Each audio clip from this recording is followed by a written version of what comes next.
tengáis miedo, no os hablaré de banca, o sea que vengo a hablar de otros temas. Y me planteaba de qué os hablaría, porque después de todo un día aquí encerrados, debéis estar ya agotadísimos. O sea, voy a intentar improvisar algunas cosas que animen un poco la velada. Entonces, claro, al hablar de educación y de compromiso y de corazón y de valores, todas estas cosas, inevitablemente uno tiene que ir a la esencia del tema, es decir, se está hablando cada vez más de educar en valores. La pregunta es que ¿acaso no educábamos en valores? Que ahora lo tenemos que decir. Esta es la primera pregunta, ¿no? Y realmente viendo la sociedad y el mundo tal como está hoy, pues algo debemos haber hecho mal porque la situación realmente está, digamos, complicada, ¿no? Como mínimo complicada. Estamos en crisis permanente, en crisis creciente, pero no ahora, no me refiero a la crisis esta económica de hace 3 años, me refiero a la crisis de la civilización que ha ido creciendo y hasta llegar pues, al punto que estamos hoy, que no creo que sea el punto culminante de la crisis, me temo que van a haber cosas peores todavía. Entonces es sorprendente porque si nos centráramos en la evolución de la humanidad, por ejemplo, desde el Renacimiento, pues en el Renacimiento todo hacía augurar un futuro espectacular para los seres humanos. Fijaros que realmente, además la palabra lo dice, un renacer, surge algo nuevo allí. Lo vemos primero en el arte, personajes como Leonardo da Vinci, Rafael, Miguel Ángel. Yo creo que sale lo que podríamos llamar el hombre universal, el hombre que domina todas las áreas del conocimiento y realmente se muestra como un arquetipo de lo que podríamos llegar a ser todos. Y a partir de ahí empieza un proceso de riqueza para la humanidad. Realmente hay un cambio desde la Edad Media al Renacimiento espectacular.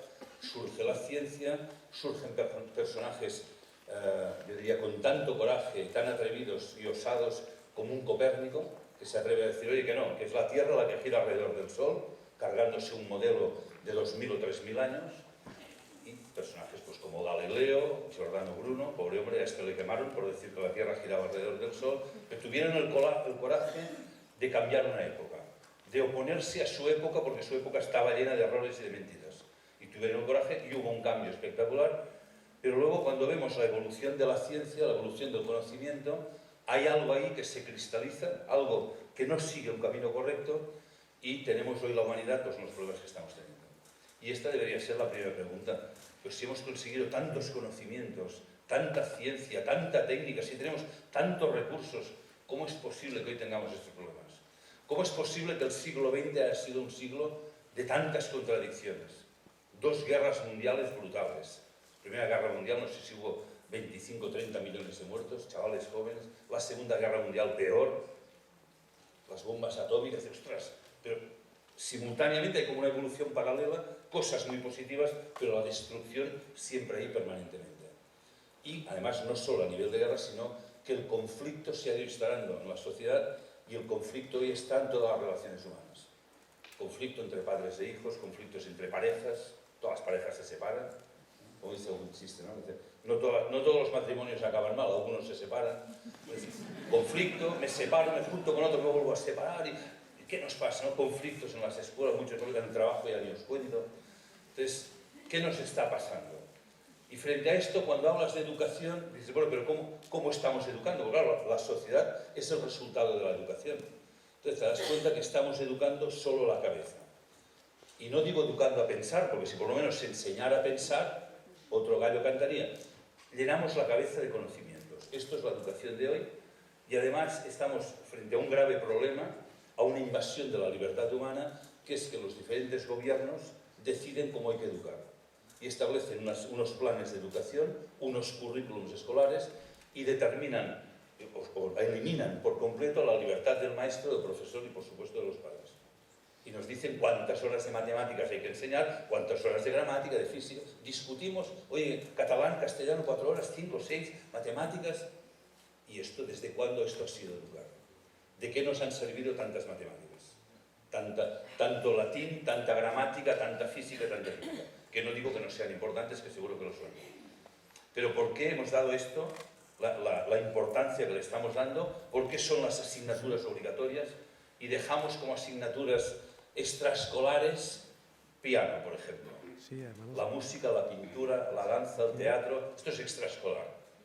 Cuando esto debería ser lo troncal y las matemáticas, pues extraescolares. Ya lo digo un poco para provocar, ¿no? Pero lo digo desde el punto de vista de que conste que me encantan las matemáticas y la física, de hecho, empecé a estudiar estas carreras cuando era joven. Pero siempre tengo que decir a la gente, jamás he utilizado las raíces cuadradas, las ecuaciones diferenciales, el teorema de Ruffini, que me gustaba mucho cuando era pequeño, el teorema de Ruffini, ¿verdad? Y los polinomios, estaba bien, pero no me ha servido nunca para nada. Pero en cambio lamento profundamente que hoy no sé tocar el piano, ni la guitarra, ni sé pintar un cuadro. Tengo un desequilibrio emocional porque no he tenido educación artística. Y hoy se sigue entendiendo el arte como algo marginal y debería ser fundamental. Pero ¿qué hay detrás de todo esto? ¿Por qué? Esta es la pregunta, ¿no? Y no solo esto. Aquí se habla, el año pasado ya tocamos también este tema, educamos la cabeza, educamos el corazón, poco, ahora se está empezando a hablar de educación o de inteligencia emocional, pero casi nadie habla de la educación de la voluntad. Porque el ser humano, el alma humana, al interior del ser humano, tiene tres capacidades. El pensar, el sentir y la voluntad. Y lo que sucede es que si no hay un equilibrio entre los tres, tenemos conflictos. Y además, tarde o temprano, este desequilibrio anímico, interior o psíquico, la palabra que os guste, se traduce en desequilibrio funcional a través del cuerpo vital, del cuerpo físico, acaba en enfermedad. O sea, las enfermedades reflejan los desequilibrios que tenemos dentro. Por esto estamos en una sociedad profundamente enferma. Y sigo diciendo, ¿y cuál es la causa? ¿Qué hay detrás de todo esto? Y desde mi punto de vista, el problema es que hemos perdido la noción de lo que es el ser humano. Esta es la clave del problema hoy.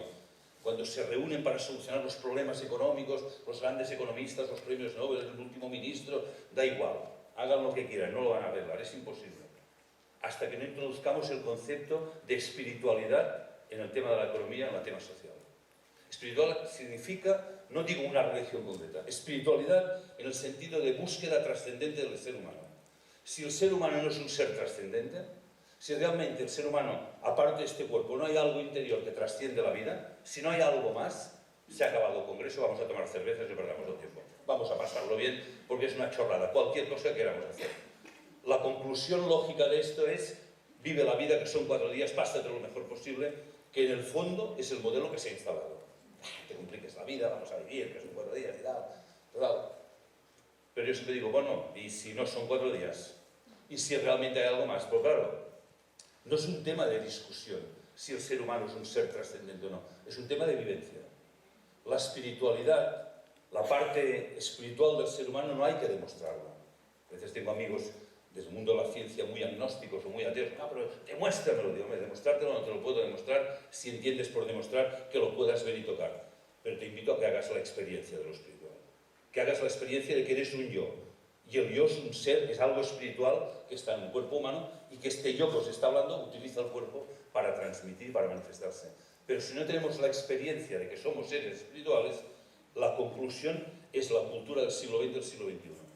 Una cultura científica, pero científica materialista y mecanicista. Hemos aniquilado la esencia del ser humano. Nos hemos convertido en puros átomos y moléculas. Todo es la ley de la causa y el efecto. Todo se quiere explicar a través de los átomos, las moléculas o los genes. Esta obsesión por los genes. No es que el gen, es que tú te has enamorado, es que habrá algún gen del enamoramiento. Hemos llegado a una superstición científica, pero además que se ha convertido en un dogma que no se puede cuestionar. Igual que antiguamente había los hechiceros, o en las últimas épocas las religiones que eran incuestionables, el dogmatismo materialista científico se nos ha impuesto y casi nadie se atreve a refutarlo en voz alta. No te atreverás a cuestionar la teoría de Darwin, decimos algunos. Yo te digo, no, jamás. La niego directamente. Ya está, un creacionista, o sea, creacionista, no sé qué. Estamos anclados en las ideas de hace 2 siglos. Y aquí no hay que seguir con las ideas, hay que experimentar la trascendencia del ser humano. Y lo digo porque educar, la clave de educar es a dónde quieres llevar al niño. Educar, la palabra educar, sabéis todos los que estáis aquí, que viene del latín. Exducere, ¿verdad? Conducir afuera lo que tienes dentro. Las capacidades con las cuales has nacido. Esto es educar. Pero conducirlo fuera pensando en un modelo de futuro. ¿Qué quieres que sea este niño cuando sea adulto? Porque si no tienes este claro, ¿cómo lo vas a educar? Los educamos como animales, que es lo que se está enseñando, para que nos adaptemos a esta sociedad para poder sobrevivir. Esta es la educación que estamos dando hoy.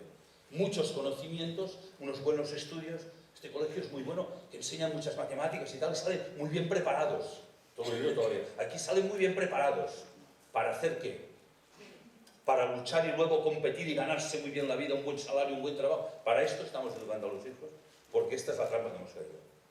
Y exigimos a los hijos que estudien mucho y que tengan carreras y másters del universo, ¿verdad? Una carrera, 2 másters, Erasmus, no sé qué, idiomas, porque si no luego no encontrarás un buen trabajo. Tienes que adaptarte, que esto está muy difícil. Y adaptarte es lo que hacen los animales en la naturaleza. La lucha por la supervivencia. ¿Verdad? Los animales, para evolucionar y para seguir adelante, luchan entre sí, sobrevive el más fuerte o el que se adapta mejor. Pero el ser humano no tiene por qué caer en este modelo. Por mucho que se empeñe a decir el hombre es un animal, lo niego, a menos de mí, cada uno podéis pensar lo que queráis de vosotros mismos. Pero es que es la base del problema. El hombre no es un animal, al menos no es solo un animal, hay una parte animal, evidentemente, una parte instintiva, pero es la que debemos transformar. Pero cuando el hombre no se basa en los instintos, cuando no se basa en el subconsciente, sino que se basa en un yo consciente que quiere dirigir su vida, el ser humano puede ser un ser libre, capaz de amar, capaz de ser un ser creador. Esta es la imagen que tengo yo del ser humano. Y ahora ya viene un momento que quito el americano porque ya estoy sudando con estos focos. No sacaré nada más, no sufráis. Podría ser patético. Sí. Es que estos focos son terribles. Entonces, bueno, aquí me he puesto una pizarra. No sé si se proyecta allí, si la veréis.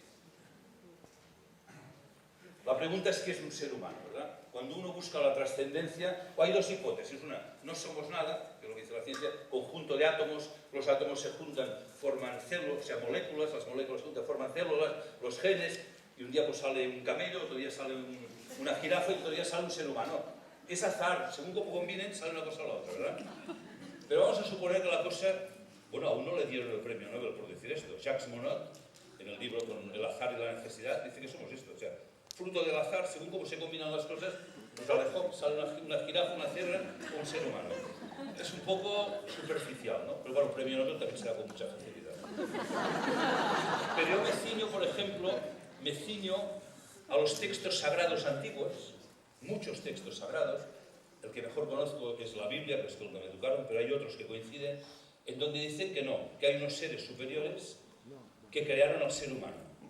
En la Biblia, habla en plural además, dicen que unos seres, nosotros hemos traducido por Dios, pero allí dice los Elohim, un tipo de entidades, los Elohim crearon al ser humano y cuando lo crearon dijeron, hagamos al ser humano a nuestra imagen y semejanza.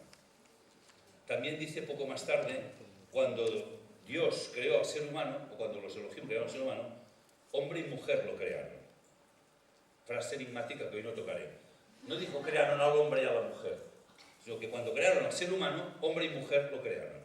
Es un misterio para otra conferencia otro día. Pero ¿qué significa si realmente vamos a dejarlo en Dios? Nos ha creado a su imagen y semejanza. Entonces, hombre, si ahora somos a imagen y semejanza de Dios, pues de entrada tienes una decepción, porque tú dices, hombre, me imaginaba que Dios sería otra cosa. Si Dios es como nosotros, pues vaya. O igual es que se les ha ido de las manos, como dice un hijo mío, dice, esto se les ha ido de las manos. No puede ser, se les ha escapado de las manos, no lo han controlado, ha salido un intento fallido, ¿no? No lo han hecho bien. O podríamos pensar, ¿y si el proyecto de creación del ser humano no estuviera acabado? ¿Y si realmente aquello para lo cual nos han creado todavía no ha llegado? Entonces, lo digo porque cuando estamos tan acostumbrados a lo material, que nos parece que lo material es lo real, porque lo podemos ver y tocar, ¿no? Mira, una mesa, es real, ¿verdad? Pero nunca paramos a pensar que antes de esta mesa, yo os invito a trabajar el pensamiento, a sacarlo del pensamiento cristalizado materialista y a darle vida. Entonces, esta mesa, pues seguro que antes fueron árboles. Árboles que algún día alguien cortó. Hubo un quién o quienes cortaron los árboles, lo transportaron seguramente en camiones a una serrería, lo serraron en tablones, otros lo transportaron a una carpintería, lo cortaron tal, lo ensamblaron. Es decir, detrás de una mesa que está muerta y acabada, antes había árboles y seres humanos que lo transformaron. Pero antes de que fueran árboles, eran plantas. Y antes de que eran plantas, o que fueran plantas, fueron semillas. Entonces, lo que hoy vemos muerto, acabado, detrás, podríamos decir, detrás de la mesa, ha habido un proceso previo de transformación, podríamos llamarlo. el cual han participado cosas, en este caso eran árboles, y seres que lo han transformado. Esto ya da un primer cambio al pensamiento. Ya no es un pensamiento tan muerto, tan cristalizado, lo pones en movimiento y te das cuenta que, bueno, que muchas cosas se ensamblan para llegar aquí. Pero yo os invito a continuar con este pensamiento vivo. Dice, bueno, pero antes del árbol y de la semilla y tal, antes de que hubiera una mesa, hay algo que es previo a todo esto, que es la idea. La idea mesa. Antes de que empezara todo, alguien pensó un día, vamos a hacer una mesa que servirá pues, para dejar un micrófono, unas gafas y una botella de agua. O una silla. Entonces, primero existe la idea, a un nivel no físico. Por mucho que se empeñen en decir que no, que las ideas no existen, que son descargas eléctricas entre las neuronas. Bueno, esto es otra superstición. Es decir, hay una idea, evidentemente utiliza un soporte, que son las neuronas y el sistema nervioso, pero cuando existe la idea, luego la empezamos a realizar en la práctica, hay todo un proceso de transformación y finalmente veis la idea realizada en el mundo físico. Este es el proceso para todo en la vida. Entonces, la pregunta, podríamos llamarlo la idea, o podríamos llamar el plan también, ¿vale? Si en vez de una mesa, cogemos, por ejemplo, un árbol, que estamos hablando de los árboles, ¿cuál es la idea que hay detrás de un árbol? ¿Cuál es el sentido? También podríamos llamarle el sentido. El sentido es aquello para lo cual se ha creado. ¿Cuál es la misión? ¿Cuál es la misión de las plantas? ¿Cuál es el origen? ¿Cómo han llegado a crearse las plantas? O, por ejemplo, los animales. ¿Qué significan las formas animales? Claro, digo, como que ya no nos admiramos de nada. Los niños sí, pero nosotros pues, vemos esto que decía, una jirafa, un camello, un elefante. Ah, pues mira, qué curioso, ¿no? Pero los niños sí. Los niños se admiran de todo, se sorprenden de todo. Y esta es la cualidad que hoy tenemos que recuperar si queremos llegar a un cierto conocimiento o a recuperar un cierto conocimiento trascendente de los seres humanos de la vida. Primero que todo, asombrarse de todo, admirarse de todo lo que nos rodea, que es un misterio continuo. En segundo lugar, yo diría, después de la admiración y de la sorpresa y del asombro, una cierta reverencia y respeto a todo lo que nos rodea, esta sabiduría universal que nos está rodeando. Y en tercer lugar, yo diría un agradecimiento porque todo nos ha sido dado. Estas tres cualidades o estas tres facetas normalmente pasan desapercibidas. Y ya digo, y vemos una jirafa, una cebra, pero ¿qué hay? ¿Qué significa cada forma animal? ¿Significa algo o es puro azar? Entonces, si pasamos un paso más adelante, ya no vegetales, ya no animales, el ser humano, cuando aquí sustituyes mesa por ser humano, ¿cuál es el proceso para llegar al ser humano actual? Pero sobre todo, ¿cuál es la idea del ser humano?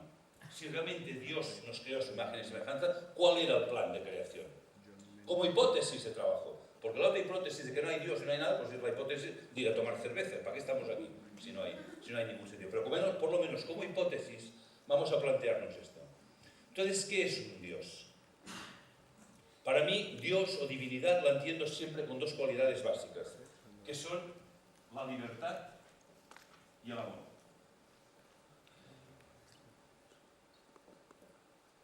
Libertad y amor. Y las dos juntas, cuando reunimos libertad y amor, esto se convierte en creador. Se lee, no sé. Cuando uno es libre y es capaz de amar, se convierte en un ser creador. Por ejemplo, los seres humanos, cuando digo esto y pienso en los seres humanos, ¿tenemos algo de esto? Sí, en el arte, por ejemplo. Porque el arte es la única cosa que hacemos, por eso antes os hablaba del arte, que somos libres completamente. En el arte no hacemos las cosas por necesidad, las hacemos por libertad. No hay un porqué. ¿Por qué compones una música? ¿Por qué pintas un cuadro? No hay un porqué. No es porque necesitas, no. Porque eres libre y eres capaz de dar, porque quieres que otros compartan aquello que tú le estás haciendo. Amor es dar lo que tú tienes.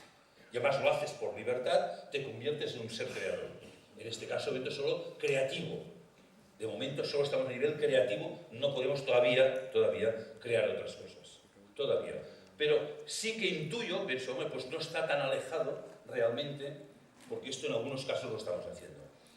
Ahora bien, libres somos libres. La discusión, ¿el hombre es libre o no es libre? Es una discusión absurda.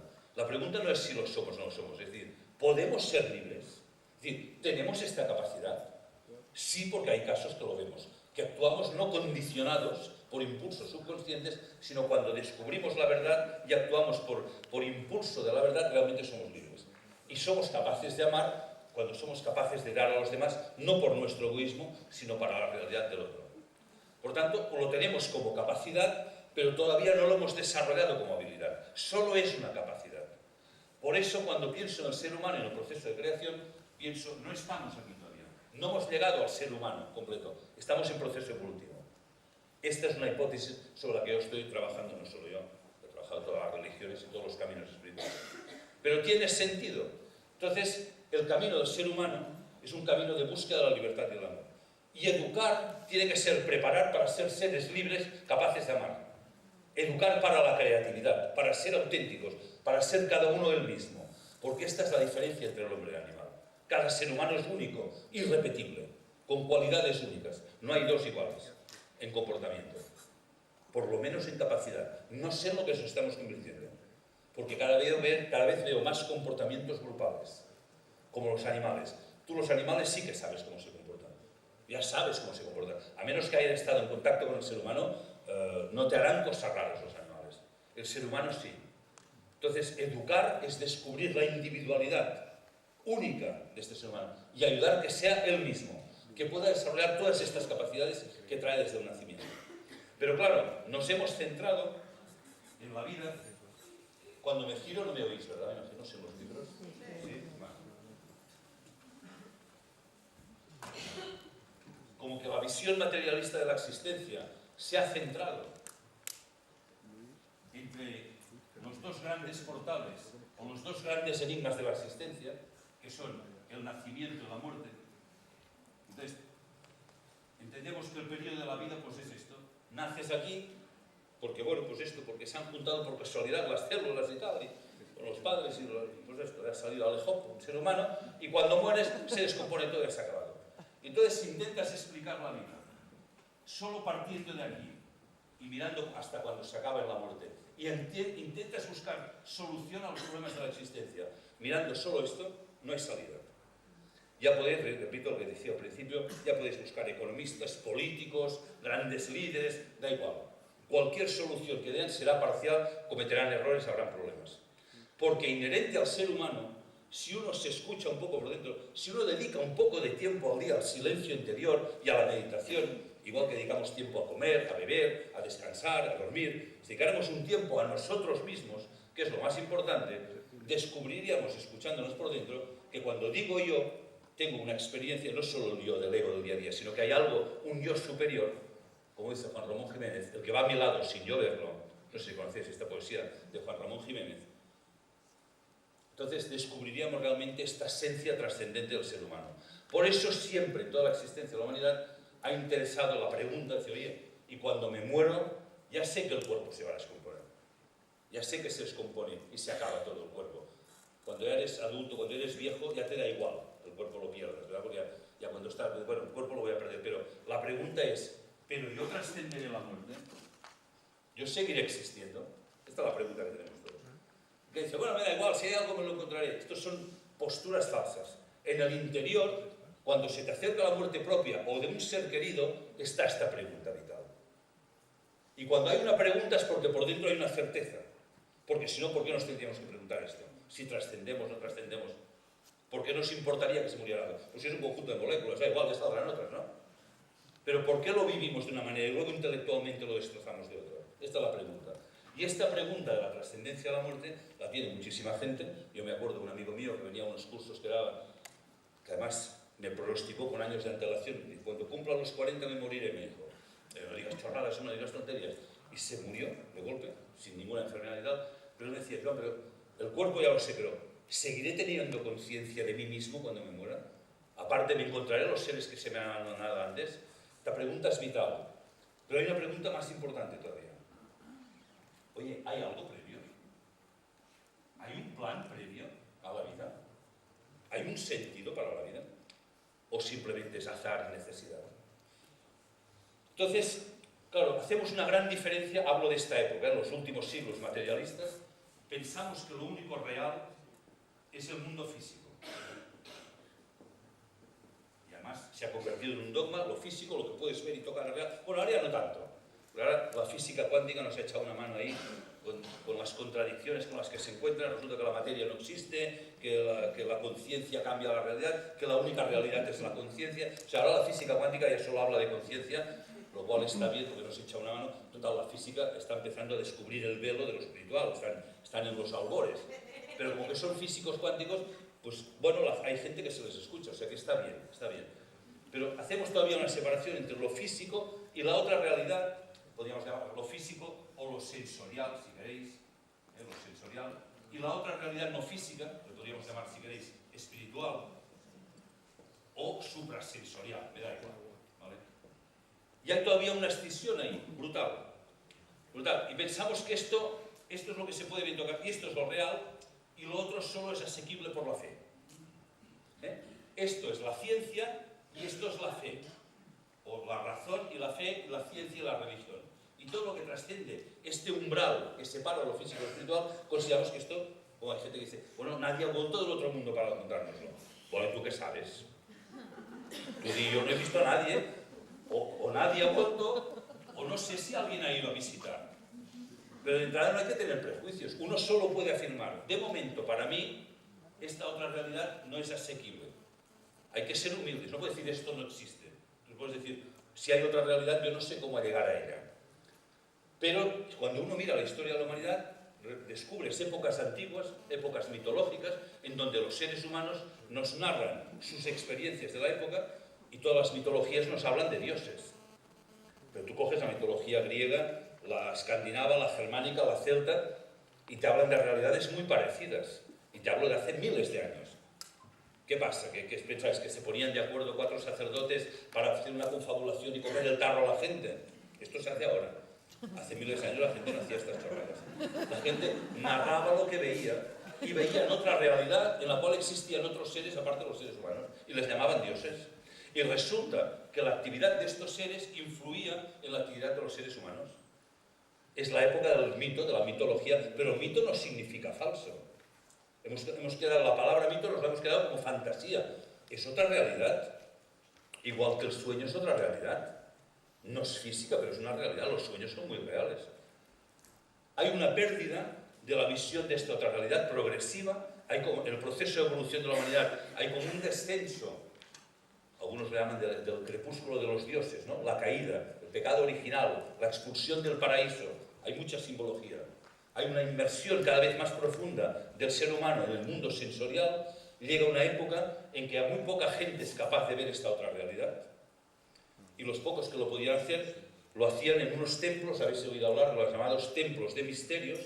La palabra, bueno, misterios en griego, eran templos escondidos en diversos sitios del mundo, en donde la gente que quería adquirir este conocimiento de la otra realidad, tenían que pasar pruebas dificilísimas. Si conseguían pasarlas, les admitían en estos templos y después de años y años de preparación conseguían acceder al conocimiento de la otra realidad, entonces entendían el plan de la existencia, el plan de la vida, el plan del ser humano, y cuando volvían a esta realidad se les llamaba iniciados. Y eran la gente que guiaban a los pueblos, a las naciones, de ahí salían las religiones no eran más que la versión sencilla, light, para el pueblo, de los que no habían podido acceder a otra realidad, decir, señores, hay unas leyes espirituales, si entramos en contradicción o rompemos estas leyes, tendremos conflictos, tendremos problemas. Entonces daban pautas para que la gente se comportara en función del momento evolutivo, del país, etcétera, etcétera. Entonces todo esto se ha ido perdiendo. Fijaros que desaparece la mitología, nace la filosofía. Algunos llaman el paso del mito al logos. Necesitamos pensar para entender el mundo. Porque lo que la realidad nos da separado ya no lo entendemos. Tenemos una facultad que es el pensar, que nos permite reunir las cosas y darles de nuevamente sentido. La ciencia pasa después, o sea, después de la filosofía viene la ciencia, pero hemos llegado al punto culminante de materialismo, de negar nuestra propia existencia, de negar nuestra realidad espiritual y decir, solo somos materia. De hecho, hasta el siglo IX se consideraba el ser humano, sobre todo en Occidente, pero bueno, en Oriente también, se consideraba que el ser humano era cuerpo, alma, espíritu, una tripartición. En el siglo IX, el Concilio de Constantinopla, la Iglesia decreta que solo somos cuerpo y alma, que no hay espíritu. Por tanto, no hay espíritu, no hay posibilidad de libertad, no hay posibilidad de conocimiento. Solo puedes creer si alguien te ha revelado algo. Tú, pobre mortal, limítate a obedecer. Y actualmente ya no somos ni espíritu ni alma, somos cuerpo. Átomos, moléculas, genes, nos han reducido a algo realmente puramente mecánico. Pero claro, esta no es nuestra vivencia interior. Esta realidad no es la que vivimos, no es la que sentimos. No, te digo, si por lo menos dedicas un tiempo interior a observarte y a ver cuáles son tus vivencias, ¿no? Entonces, por ejemplo, estos cambios de conciencia también los tenemos en la vida cotidiana. Como que no nos sorprendemos de nada, cada día vamos a dormir, nos despertamos de nuevo por la mañana y nos parece normal y no nos quedamos sorprendidos. Porque ¿qué pasa durante la noche? O sea, fijaros que esta noche, además que estaréis reventados de tanta conferencia, no sé si iréis a dormir tarde, además es sábado, antes de ir a dormir, observaros cómo estáis. Físicamente agotados, los ojos ya rojos, cristalinos, como que hubierais anililla cuando hace rato que no duermes. Fatiga corporal, pero además no solo corporal, mental, ya no puedes pensar, ya las ideas se te... ¿verdad? Te vas a dormir, entonces claro, la gente dice, ¿por qué vamos a dormir? Pero la gente dice, porque estoy cansado. Pero no es tan fácil. Si realmente pensáis que es por esto, mañana, bueno, mañana no, que tenéis congreso. Yo decir, mañana no os levantéis, no, mañana sí que os tenéis que levantar, que tenéis congreso. Pero hacedlo la semana que viene. Sábado o domingo, no os levantéis. Os quedáis en cama, descansando, relajados, no hagáis nada. Sumamente relajados. Si la teoría es duermes porque estás cansado, bueno, un día que no has hecho nada, no estarás cansado y no tendrás que dormir. Falso, probadlo. Dormiréis más que nunca. Porque lo que cansa no es lo físico, sino el hecho de que la conciencia, el hecho de la presencia de la conciencia, estar despierto es lo que agota. Porque la conciencia, nuestro yo, realmente está en contraposición a la vida es un fenómeno, la conciencia es otro, y esto es lo que te agota, el estar consciente. Y por la noche, ¿qué hacemos? Nuestro yo se va. Por la noche yo no estoy. O sea, te hablas a alguien que está durmiendo, hombre, si gritas, pero si no gritas, tú estás hablando, el otro no contesta. ¿Por qué no está? Ha quedado un cuerpo durmiendo, pero el yo está fuera. Pero qué es curioso, al día siguiente, el cuerpo que estaba hecho destrozado está recuperado, puede aguantar otra jornada, está en plena energía. Y el yo que estaba agotado, que no tenía fuerza para pensar ni para nada, vuelve a estar bien. Entonces esto debería despertar un gran enigma.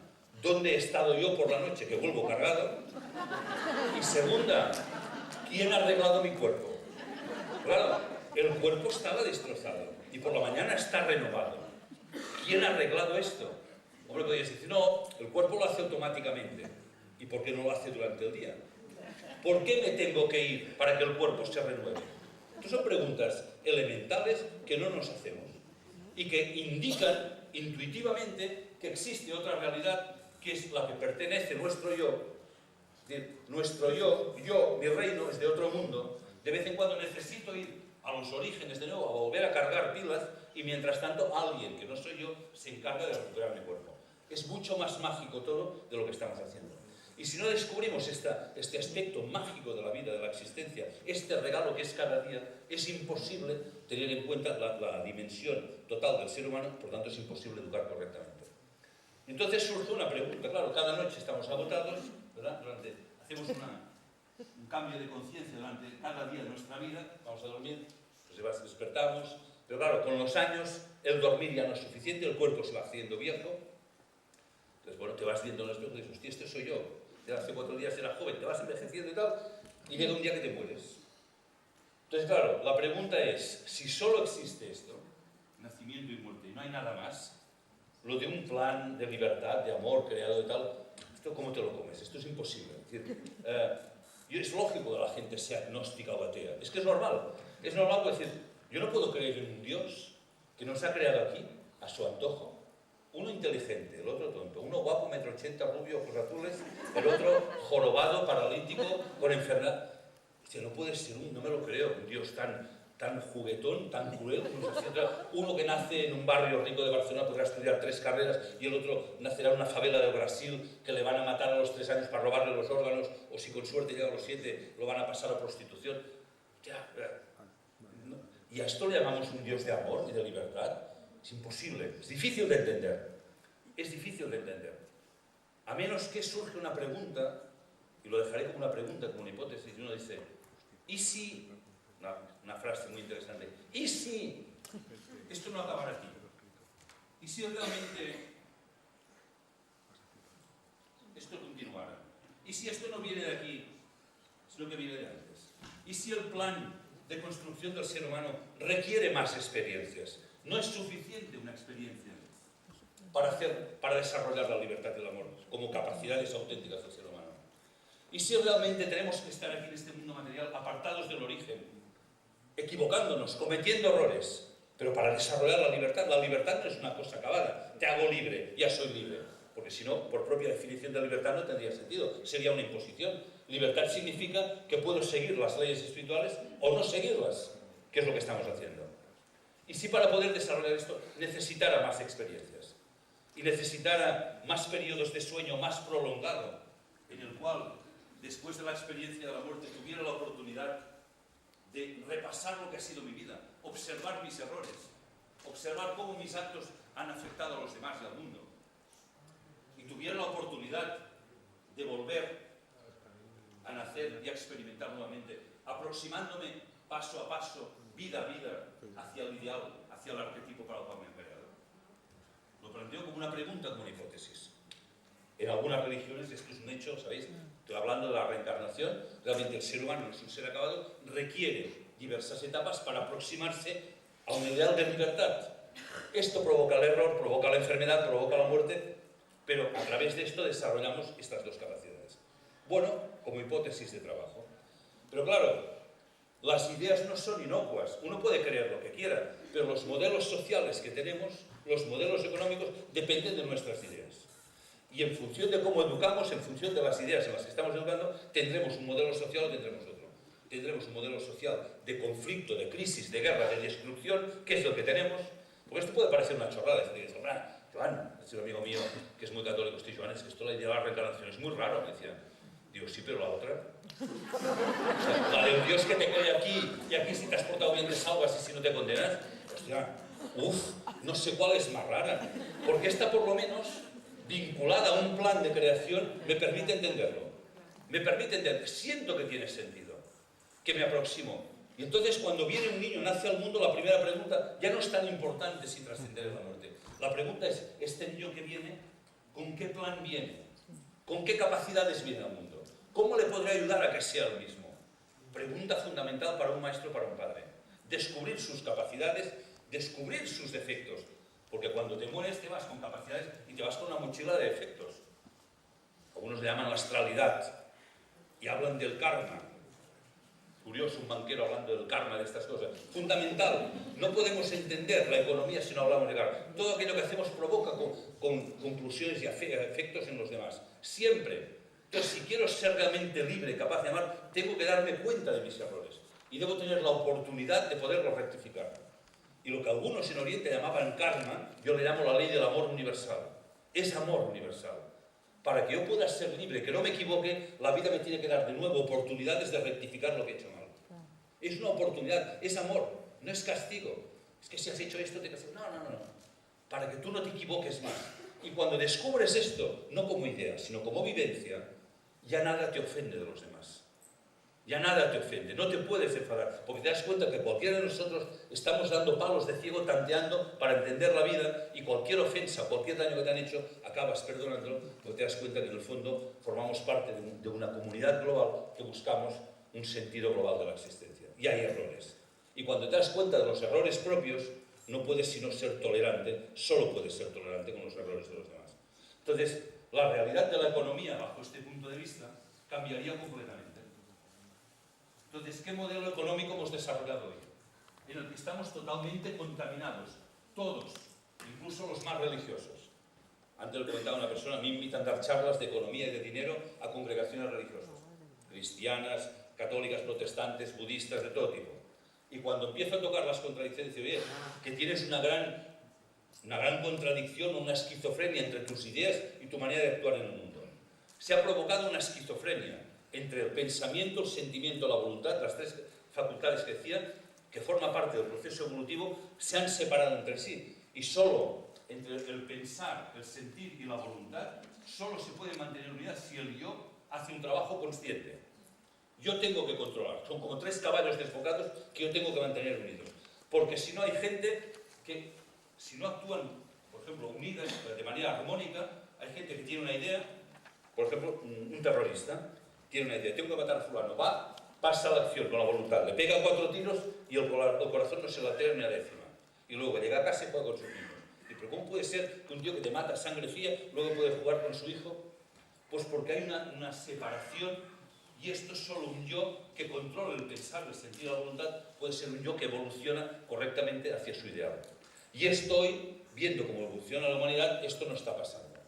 Ni podemos pensar en lo que queremos, ni podemos sentir como queremos, ni podemos querer lo que queremos, sino que hay fuerzas en nuestro subconsciente que actúan y se oponen a que seamos nosotros mismos.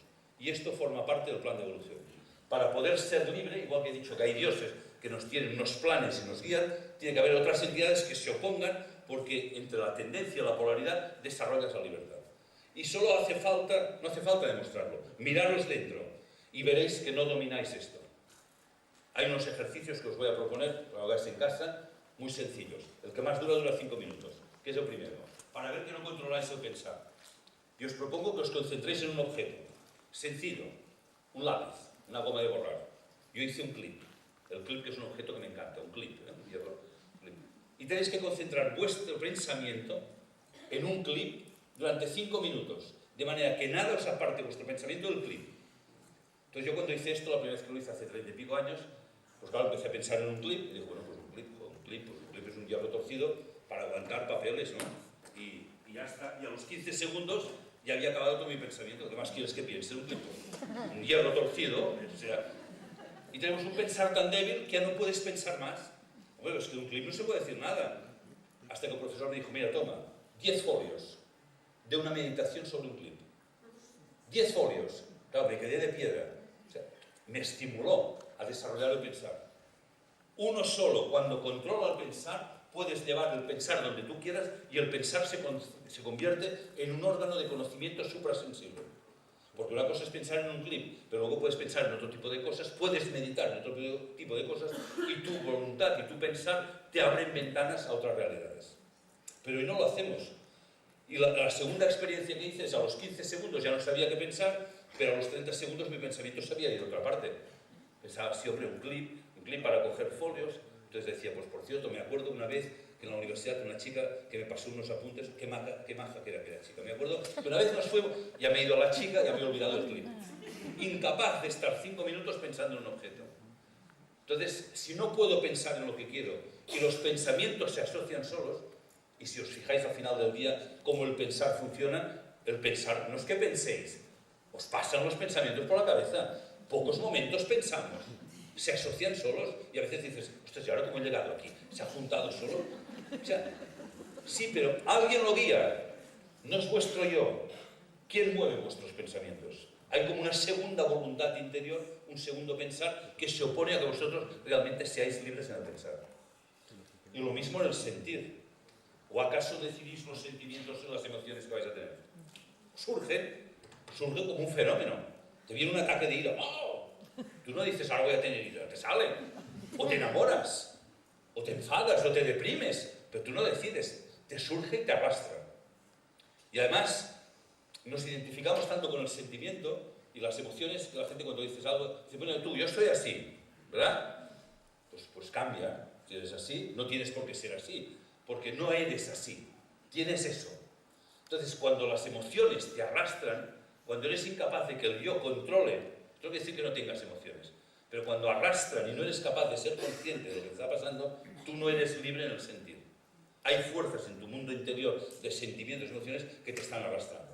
Solo hace falta ver un partido de fútbol o cualquier ejemplo de los que conocéis, cómo somos arrastrados por otro tipo de fuerzas que nos llevan a cosas que luego dices, ostras, ¿cómo he sido capaz de hacer esto? Perdona, no quería hacerlo.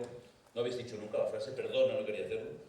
Pues si no querías, ¿quién quería en ti que lo has hecho? No, es que es la pregunta, ¿no? Y el ejercicio de la voluntad, este es observarse a sí mismo, cómo surgen los sentimientos y cómo nos arrastran, solo con observarnos, con distanciarnos un palmo de nuestras emociones y poderlas observar cara a cara, ya las estamos transformando. Hay ejercicios más fuertes. Y el de la voluntad, este sí que es sorprendente de lo sencillo que es. Ya llevo 20 años dando unos seminarios, nunca he conseguido que un alumno lo hiciera. Y también os lo voy a proponer. Y son ejercicios de voluntad libre. Y consiste en que una persona decide en un momento del día, por ejemplo ahora, yo me lo he decidido, que mañana, a las 3:15 de la tarde me voy a tirar de la oreja. Ya está. Es fácil, ¿verdad? No vale ponerse un despertador, no vale decir aprovecharé que tocan las campanas de... No. Acto de voluntad pura. Mañana a tal hora haré esto. Algo sencillo. Hombre, no hagáis chorradas si hay gente delante, que os dirán, pero algo muy sencillo, ¿verdad? A tal hora haré así con el pie. Da igual. Haced la prueba. Me juego algo que nadie lo hace. No lo conseguiréis. La gente dice, bueno, es que tengo muy mala memoria. Que no es memoria. No tenemos voluntad, porque no se ha educado la voluntad. No podemos creer lo que queremos. Decidimos algo y no lo hacemos. Antes me decía una persona, hace tiempo que quiero ver una cuenta entre los bancos, todavía no lo he hecho. Claro, ya lo entiendo. No, pero es que es un ejemplo más. Es decir, queremos pero no hacemos, porque hay otra voluntad en nuestro interior que domina. Entonces, dicho de otra manera, si a todo esto, pensamiento, sentimiento, voluntad, yo le llamo alma. Pero como que sé que hay gente que la palabra alma no les gusta porque es en latín, pues la pongo en griego, es psique. La psique gusta más. ¿Verdad? Psique, alma, mundo interior, formado de pensamiento, sentimiento y voluntad. La conclusión a la que llego, y que os invito a que hagáis la experiencia, como experiencia, yo no mando en mi casa, tengo ocupas. En mi interior no mando yo. El yo es muy débil, realmente es lo último que ha aparecido en la evolución, y este yo es tan débil que no puede controlar. Hay otras fuerzas en mi interior que me doblegan. Y esto puede parecer que es filosofía pura, pero luego cuando contemplas cómo está el mundo, todo esto ha llevado a una estructura social y económica también de la humanidad, pero sobre todo un tema social, que se han infiltrado estas contrafuerzas que vemos a nivel interior, que os invito a que las observéis, ¿verdad? Os invito también a que veáis películas como La Guerra de las Galaxias o El Señor de los Anillos, que han tenido tanto éxito porque están hablando de esto, pero allí le ponen nombre, ¿no? Las fuerzas oscuras, los orcos, ¿verdad?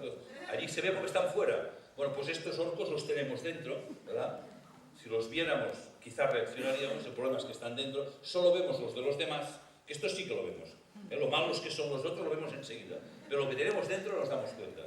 Entonces, no tenemos esto dentro dominado, y fuera, esto se ha convertido que hay como tres grandes contrafuerzas que están hoy invadiendo la sociedad y no están permitiendo que el mundo evolucione. Y hay que desenmascararlas. Y la primera es, a nivel del pensar, la mentira. La mentira. La mentira se ha difundido a tal nivel que hay tanta mentira, hay tanta falsedad, que incluso dudamos que exista la verdad. Y la gente dice, bueno, es que la verdad absoluta no existe, la verdad relativa. ¿Cómo que la verdad relativa? ¿Qué me estás diciendo?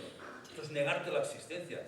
La verdad sí, evidentemente que existe la verdad. Otra cosa es que de momento somos incapaces de captar plenamente la verdad y nos aproximamos parcialmente a la verdad, ¿de acuerdo? Pero el ideal de la verdad no lo podemos perder, porque si no existe la verdad, ¿por qué me estás diciendo? Es que no existe nada, nada tiene sentido, realmente todo es azar.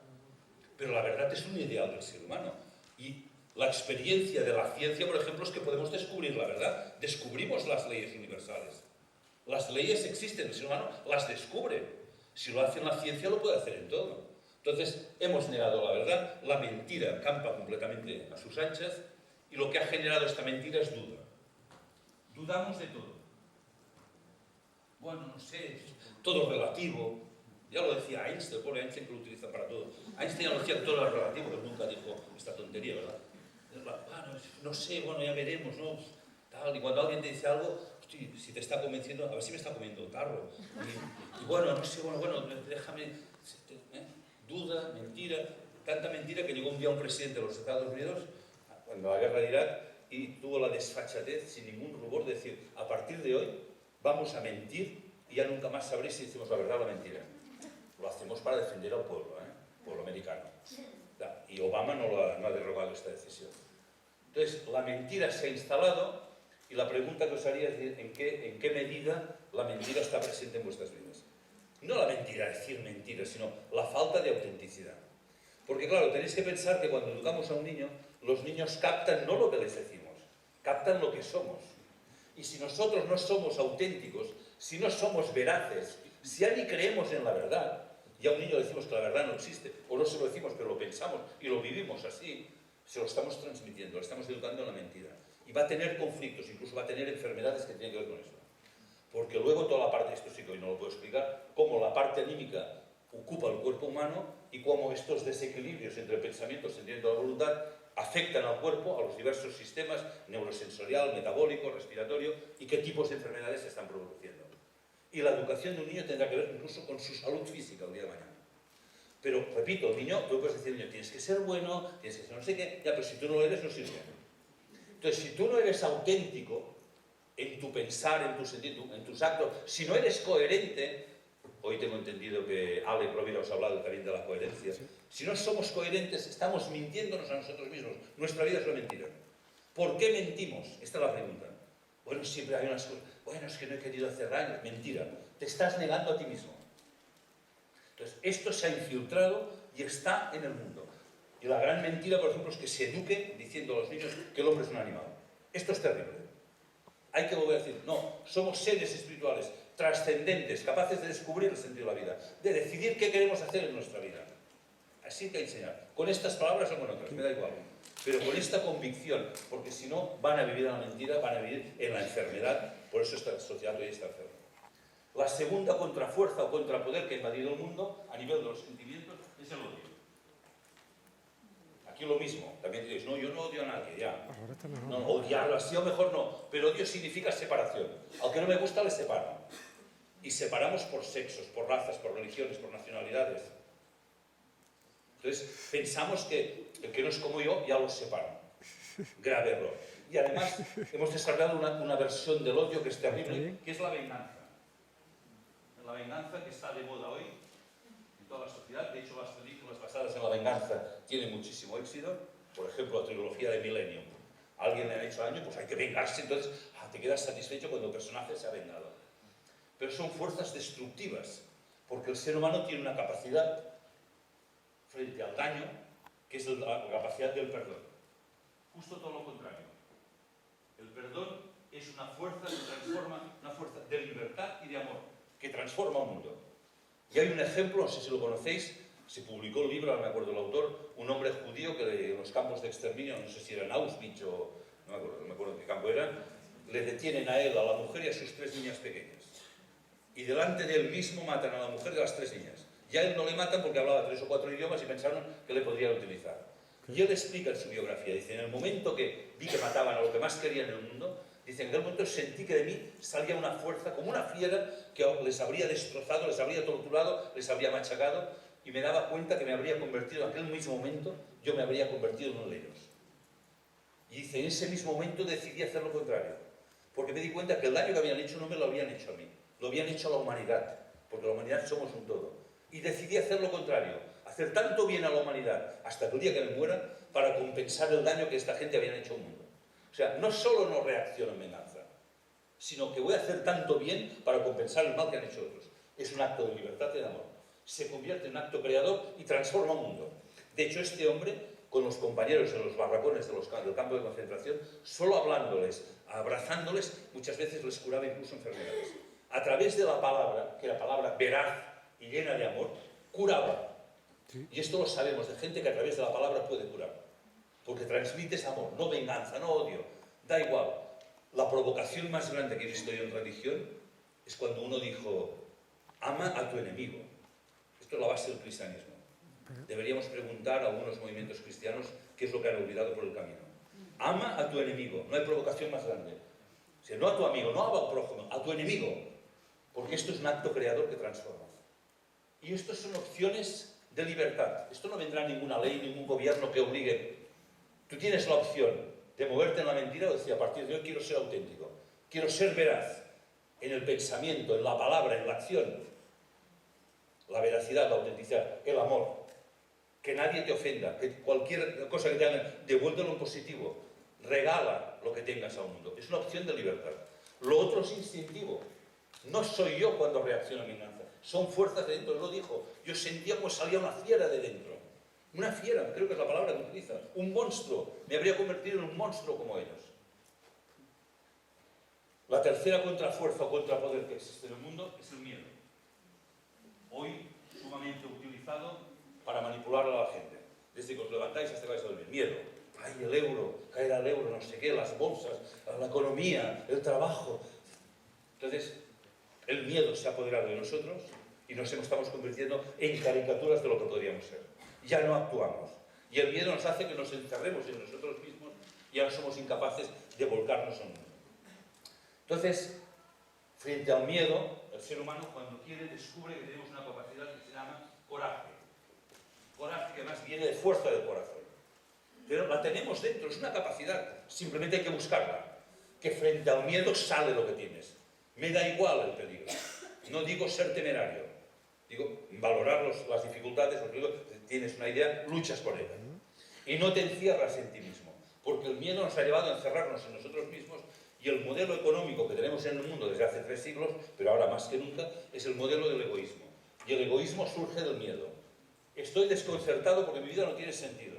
Estoy desconcertado porque todos son problemas. Entonces, oye, voy a mirar por lo mío que bastante trabajo tengo. Nos encerramos en nosotros mismos y entonces no hacemos nada. Lo mejor del ser humano se pierde cuando enfocas la vida para ti mismo. No hay mayor satisfacción ni mayor crecimiento personal cuando entregas tus capacidades al mundo. Y el primer punto que hay que cambiar de la economía es el concepto de mercado competitivo. Se habéis oído toda la vida, mercado libre, competitivo, la oferta, la demanda, que cada uno busque su beneficio. Esto es un mercado actual. En la universidad se sigue enseñando así. Se enseña a la gente a ser egoísta. No lo dicen así porque quedaría muy feo. Entonces, no, tienes que maximizar el beneficio personal. Dicho así, todavía queda. Es decir, tú mira por lo tuyo a los más que les den. Esto es lo que se enseña. Y esto lo hemos incorporado y esto es lo que decimos a nuestros niños. Sí, sí, no estudies. Ya vayas el día de mañana. No te ganarás la vida. Miedo. Como no estudies, no tengas una buena carrera, no te ganarás la vida. Esto es una motivación. En vez de decirle, estudia, claro, mucho, lee, viaja, habla, ama, disfruta, descubre quién eres. Y cuando lo descubras, entrégalo al mundo, porque el mundo lo necesita. Nos hemos olvidado que nos necesitamos unos a otros. La economía es este principio. Somos seres individuales, pero nos necesitamos unos a otros para salir adelante. Este es el único principio de la economía. Nos hacemos falta, nos tenemos que ayudar unos a otros. Entonces, frente a la mentira, el odio y el miedo, habría que educar en la verdad, como aquí, la verdad, ya lo he dicho antes, en el amor, y si queréis, en el coraje, ponerle también en la voluntad. Es decir, ser capaces de desarrollar las cosas. Entonces, en la educación, claro, cuando uno mira cómo se está educando hoy, repito, como que tenemos esta invasión de la libertad, que el gobierno decide los planes de educación, probablemente el que lo ha decidido en su vida ha dado clase en un colegio, esto es lo más habitual, y estamos sometidos, porque yo doy clases en la universidad, me invitan a dar charlas y tal, y cuando veo los libros de texto digo, pero ¿seguís enseñando esto después de 40 años? Chicos, el plan, es el libro de texto del plan, pues sáltate el plan.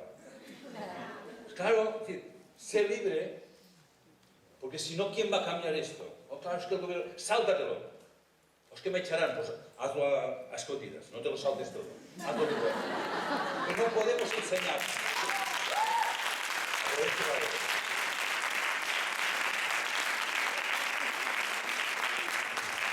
Nos hemos cargado la libertad de los maestros y los profesores y esto no puede ser, no se puede tolerar.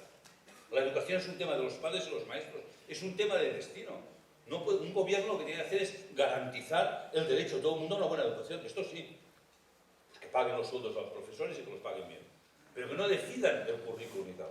Entonces, por ejemplo, claro, frente al fracaso escolar que tenemos, que es brutal, pero no es un fracaso porque tengan pocos conocimientos. Este no es el fracaso escolar. Es que mirad qué generación de violencia creciente. Los que aquí, hay muchos que sois maestros, me han dicho, profesores, claro, hay agresividad en las escuelas, los chavales son violentos. ¿Por qué son violentos? ¿Por qué a partir de la adolescencia se drogan? Pastillas, alcohol, no sé qué, porros. Claro, cuando digo esto los padres dicen mío, no, digo tú no, los de los demás. Pero tú no sé, tú no. No aludo a ninguno de los que estáis aquí, ¿eh? Pero ¿qué te están diciendo los chavales? Están diciendo que el mundo que les hemos presentado no les interesa, no les resuena dentro, traen otros planes. Esto no sirve. Entonces se rebelan con violencia todo lo que estamos haciendo. Es normal. Unos con violencia, porque claro, no es lo mismo si eres colérico, sanguíneo, o si eres flemático, melancólico. Entonces, unos se rebelan con violencia y otros lo que hacen se rebelan por dentro, caen en depresiones o caen en suicidios. Claro, porque no puede ser, este mundo es insoportable. Entonces, pues nada, ahora que aprendan a leer a los 5 años. Pues si un niño no tiene que leer a los 5 años. O es que el mío tiene 7, hace raíces cuadradas. Pues pobrecito. No es esto. O a los 5 el ordenador en el aula, cada niño un ordenador. ¿Pero quién ha dicho que esto es necesario? Cuando sea mayor vale, pero un niño necesita un ordenador. Un niño lo que necesita es precisamente... Voy a borrar esto. No sé si sirve algo de la pizarra, pero bueno, a mí me ayuda a concretar. Entonces, justo en los primeros 7 años de la vida, lo que hay que desarrollar, lo más importante para el niño, es que descubra la bondad. Porque claro, tanto hablar de la inteligencia, todos los padres quieren que sus hijos sean inteligentes y tal, pero si no sirve de nada. La inteligencia no nos ha solventado los problemas del mundo, los está creando, porque es una inteligencia desconectada del origen, una inteligencia material, y sirve para lo material, pero no nos resuelve los problemas, nos está creando más. En cambio, la bondad es una opción de libertad, es una opción de vida. La bondad es poner mis capacidades al servicio de los demás, y esto se aprende en la infancia. Por ejemplo, hay escuelas en donde los niños de 3, 4, 5 y 6 años conviven en una misma clase. Y los de 4 o los de 5 y 6 cuidan de los que tienen 3 y 4. Y se preocupan de ellos y les protegen y les cuidan. Y los de 3 y 4 ya aspiran a ser mayores para cuidar a los demás. Y la base social del interés por el otro se cultiva en este septenio. Y lo más importante para un niño en los primeros 7 años es que los padres, los maestros, los que le rodean, sea gente buena, no inteligente. Si son inteligentes, pues mira, bienvenido. Pero la bondad, y la bondad significa que los que le rodean vean que están al servicio de los demás, no al servicio de sí mismos. Y tú le puedes decir al niño, tienes que ser bueno. Te puede decir, tú ya lo eres. Porque claro, verá que no lo somos. Porque cuando ve que te vuelves egoísta en tus actos del día a día, el niño capta, no con la cabeza, pero capta intuitivamente que estás en una contradicción. Y las contradicciones les producen dolor a los niños. Dolor interior, malestar. Entonces, en los primeros 7 años la bondad. Y el niño tiene que aprender a controlar su cuerpo, a dominar el cuerpo, la motricidad, el espacio, el tiempo, los ritmos, el juego. Esto es lo importante. No si tiene, ya sabe leer y escribir. Luego tienen 10 años, saben leer y no entienden lo que leen. Es prematuro. Desarrollamos lo intelectual prematuramente. En el segundo septenio aproximadamente, esto tampoco es matemático, de los 7 a los 14, lo importante es descubrir la belleza en el mundo, a través del arte. El cultivo del arte es lo más importante. Porque además el arte nos desarrolla de otra manera las emociones. Solo trabajando con colores, solo pintando, la gente que hace arte terapia lo sabe, solo pintando con colores puedes experimentar tus relaciones anímicas, también con la música, cómo los sentimientos se mueven. Entonces, el desarrollo de la belleza, el desarrollo de la armonía, de las emociones, nos facilita luego las relaciones en el futuro. No, si trabajáramos más el arte y la belleza en este septenio, no tendríamos los conflictos que tenemos de relaciones humanas que tenemos hoy. Solo cabeza, no es imposible, no funciona. Y, finalmente, cuando acaba ya el desarrollo, lo que yo entiendo que es el desarrollo humano, que llegas a la mayoría de edad, que es a los 21, no a los 18, esto fue una decisión política para tener votos, a los 21 años acaba prácticamente lo que es este proceso de encarnación del ser humano, y a partir de los 14 en la adolescencia, sí que tienes que buscar la verdad. Entonces sí, y el niño tiene que buscar y pensar y filosofía, historia de las religiones, y el niño tiene que rebelarse contra los padres y los maestros, porque tiene que ser el mismo la búsqueda de la verdad. Pero este es el orden. Lo intelectual tiene que empezar aquí, no cuando uno es pequeño. Y esto permite un desarrollo armónico, un equilibrio, y tener finalmente, cuando llegas a una cierta edad, el yo tiene las riendas de la vida. Y entonces una nueva economía se podría montar a partir de todos estos valores. Una economía que pasaría no del yo, que estamos en la economía del yo, una economía animal, yo, lo mío, lo que yo necesito, una economía basada en acumular, esta obsesión por acumular dinero. Todo el mundo quiere que el dinero crezca y se multiplique. ¿Y por qué? Nadie me ha contestado esta pregunta, ya que llevo 40 años en banca. La gente que ahorra quiere acumular dinero, pero ¿para qué quieres dinero? Hombre, siempre me han contestado hombre. Hombre. ¿Hombre qué? Hombre. No, dime, porque te vas a morir, porque la gente se olvida, te vas a morir, y no de viejo. No todos morimos de viejo. Y morirás, habrás acumulado dinero, ¿para qué habrás servido? ¿Por qué quieres dinero? Es miedo. Miedo que acumular, miedo, que además luego las fuerzas del dinero te poseen por dentro, el miedo pasas a la codicia, cuanto más dinero quieres tener, pero esto no es normal. O sea, mi experiencia es que cuando uno tiene dinero, ya no lo tiene, el dinero lo tiene a él.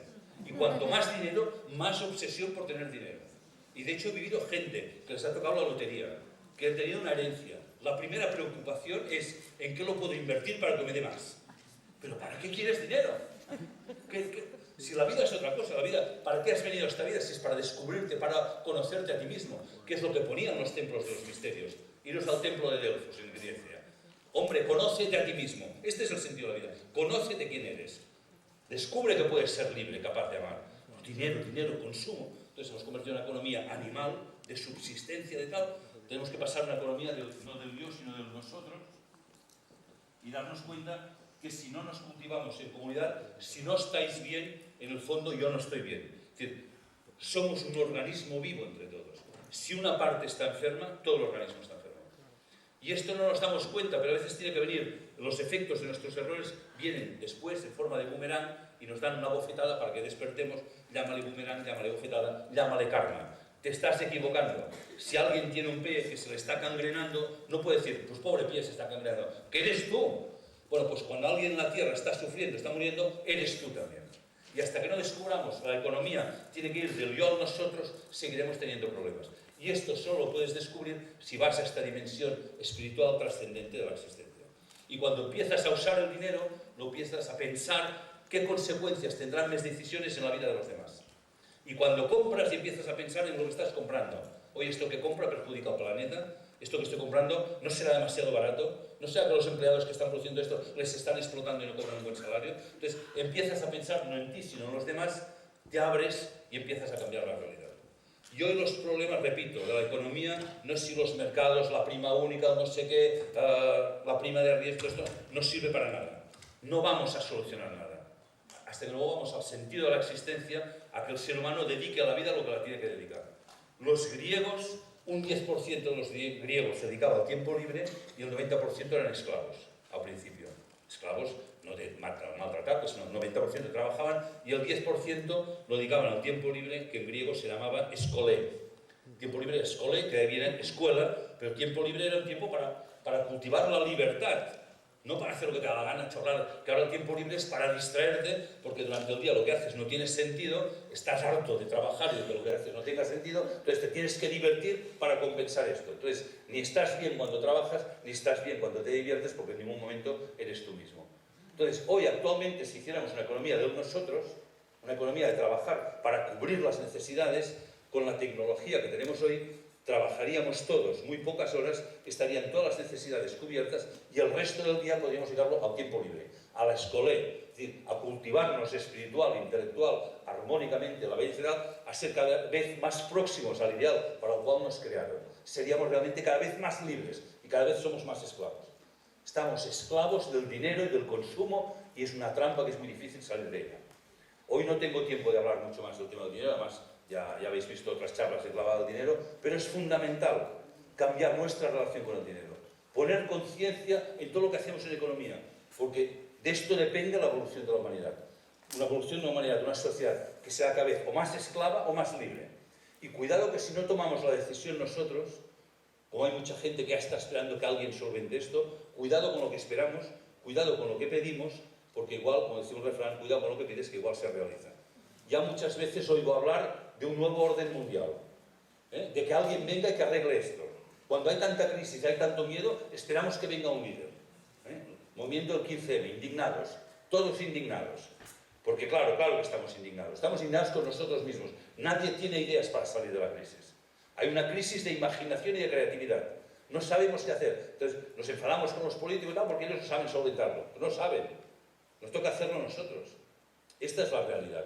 Y si no lo hacemos, vendrá alguien, el siglo XX ya tuvimos algunos ejemplos de grandes guías de la humanidad. Cuidado que no venga otro que diga, venga va, ya no tendréis más guerras, ya no tendréis hambre, ya no tendréis problemas, pero obedecer. Vais desde que os levantéis hasta que vayáis a dormir, obedeceréis y haréis lo que os digamos. Y nos vamos a convertir en marionetas, en animales inteligentes, que es lo que ya pronostica la teoría. ¿El hombre es un animal inteligente? No, pero a ver si vamos a acabar siéndolo. Que alguien va a decidir cómo nos vamos a comportar. Y hay libros que avisan de esto hace décadas. Cuando era joven, libros como Un mundo feliz, 1984, tal, ya pronosticaban un futuro que nos iban a guiar. Y está llegando. Cada vez hay más control, más leyes, más obligaciones. No podemos ser libres. Pero no digo libres, repito, de hacer lo que me da la gana. Libres realmente de pensar incluso. Los ocupas que os decía que tenemos en casa. Por tanto, hoy, cuando hablamos de educación, es el tema más sagrado, más importante en este momento de la humanidad. Y tiene que ver con la realidad social. La manera de educar crea una realidad social. La realidad hoy es destructiva, es funesta, porque educamos mal, ignorando la parte espiritual del ser humano. Si queremos cambiar estos problemas, hay que recuperar esto. Hay que tener el coraje de decir lo que en privado algunos están diciendo, decirlo en voz alta, en público, en la educación, en el trabajo, donde sea. Porque se ha impuesto un modelo dominante, totalitario, que es el modelo mecanicista. No funciona. Cada uno puede pensar lo que quiera, pero esto no se puede imponer a los demás. Por tanto, os invito a redescubrir esta dimensión espiritual en la educación. Sé que lo estáis haciendo muchos, pero sobre todo una educación hacia la libertad, hacia el amor, para realmente ser seres creadores, que para eso es lo que nos crean. Gracias.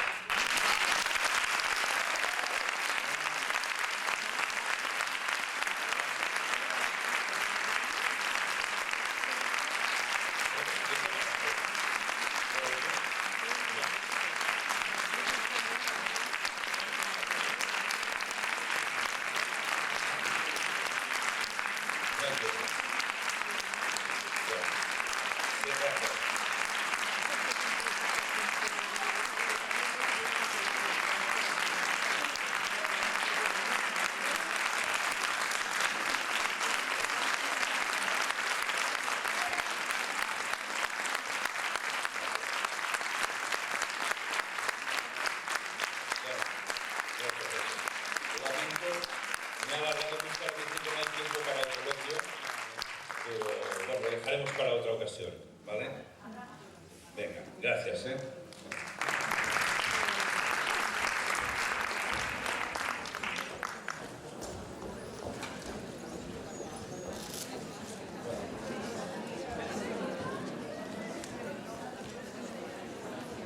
Sí. Así en la penumbra. Pincha.